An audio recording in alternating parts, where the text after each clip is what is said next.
The parking lot behind Stave was full, but I didn't see the one car that would have made me turn around and leave.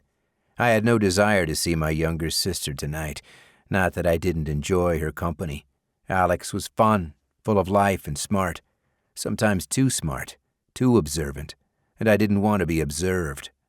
I'd much rather sneak into the wine bar, find a place to sit on the periphery of the crowded place, and watch the woman who captivated me more each time I saw her, Addison Reagan. She had worked for my sister long enough that she was promoted to manager. Since Alex had recently had a baby, she appreciated that Addie, as everyone but me called her, was willing to take on the new role. No one who knew Addison well had been surprised that she was agreeable. I knew from Alex that Addison and her mom struggled financially, not that it had ever been my business. Rather than walk in the back door used by employees, as I would have if Alex were there, I traipsed around to the front and across the bustling patio where fire pits were lit to ward off the evening's chill. I pulled my ball cap lower and kept my head down when I recognized most of those present as friends, neighbors, and business associates from the wine industry. I would still be noticed.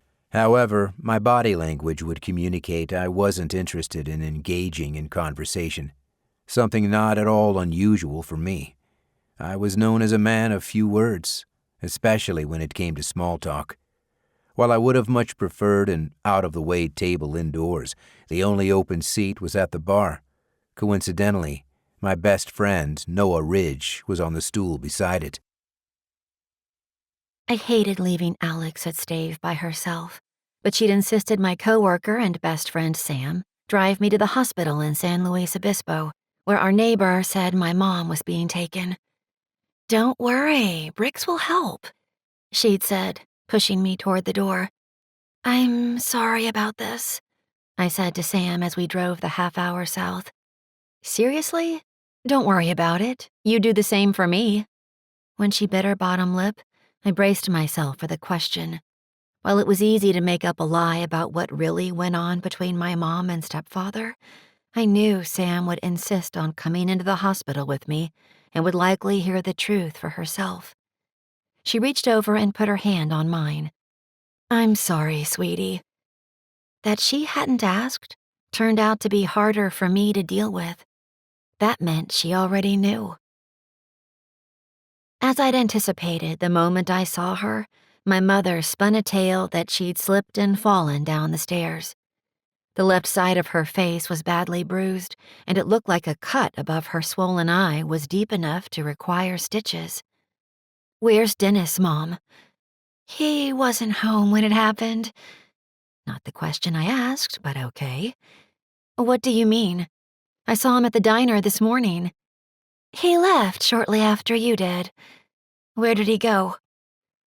Everything about my mother's body language indicated she was lying, particularly the way her eyes wouldn't meet mine.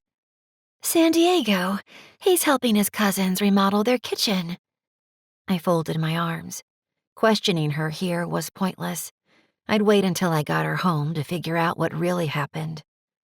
A woman wearing a white coat pulled the curtain of the emergency room bay and set a laptop on the room's counter. "I'm Dr. Ambrose." She loaded an X-ray image on the screen and indicated several places on my mother's right arm.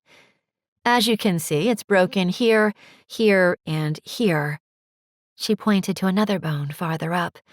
"And it appears you broke a bone here previously."